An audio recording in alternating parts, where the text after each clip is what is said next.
नमस्कार, मैं हिंदी अध्यापिका मोनिका कौशिक। मैं आप सबके सामने कोरोना विषय पर बोलने जा रही हूँ। जैसा कि आप सभी ने सुना है, चारों दिशाओं में सिर्फ कोरोना ही कोरोना फैला हुआ है। जहाँ देखो कोरोना कितना फैल गया है, कितने लोग इससे प्रभावित हुए हैं, कितने संक्रमित हुए हैं, कितने सही हो गए हैं और कितने अस्पतालों में अभी भर्ती हैं। सिर्फ इसी विषय पर ही चारों ओर चर्चा है। तो ये कोरोना हमारे देश के साथ साथ पूरे विश्व के लिए घातक और संक्रामक है। तो इसी कोरोना को रोकने के लिए सरकार ने लॉकडाउन की प्रक्रिया को अपनाया था। लॉकडाउन करके सरकार ने हमारे देश में काफी हद तक कोरोना को फैलने से रोका था। इसका परिणाम क्या हुआ कि घर में आत्मीयता का भाव उत्पन्न हुआ।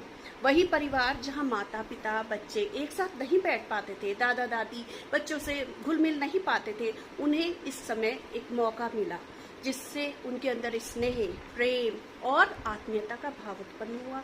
सभी ने एक दूसरे की मदद की। शायद ही कोई ऐसा घर बचा होगा जहां जलेबी नहीं छनी होगी, जहां समोसे नहीं बने होंगे। और घर के हर पुरुष ने आपने आगे बढ़कर हर स्त्री की मदद की। कि इस लड़ाई में सबसे ज्यादा योगदान दिया डॉक्टर, नर्सेस, कर्मचारियों ने और हॉस्पिटल स्टाफ ने, जो बेचारे सुबह ये सोचकर निकलते थे कि पता नहीं आज हम शाम को घर वापस सही सलामत अपने परिवार के साथ बैठ पाएंगे या नहीं बैठ पाएंगे। उन्होंने अपनी जान दांव पर लगाकर मानव सेवा की, पूरी शिद्दत से सेवा की, बहुत मदद की और हमारा सबका बहुत सहयोग किया। मैं उनको तहे दिल से नमन करती हूँ, उन्हें कोटि कोटि प्रणाम करती हूँ। इन्हीं डॉक्टर्स और जितने भी कर्मचारी हैं, स्टाफ वगैरह है, इनकी मदद से कितने ही पेशेंट, कितने ही मरीज ठीक होकर अपने घर आ गए हैं। अब लोगों ने बहुत सी वैक्सीन ढूंढने की भी तैयारी कर ली है। आयुर्वेद ने तो उसे स्वीकार भी कर लिया है और उसे मंजूरी भी दे दी गई है कि इसका हम प्रयोग कर सकते हैं। परंतु भारत में और भी बहुत सी इस महामारी के समय में नए नए आविष्कारों को जन्म दिया गया है। जैसे कि नए नए वेंटिलेटर्स बने हैं, कुछ ऐसी मशीनें बनाई गई जिनसे कि हम उनको मार सकते हैं, कीटाणुओं को मार सकते हैं।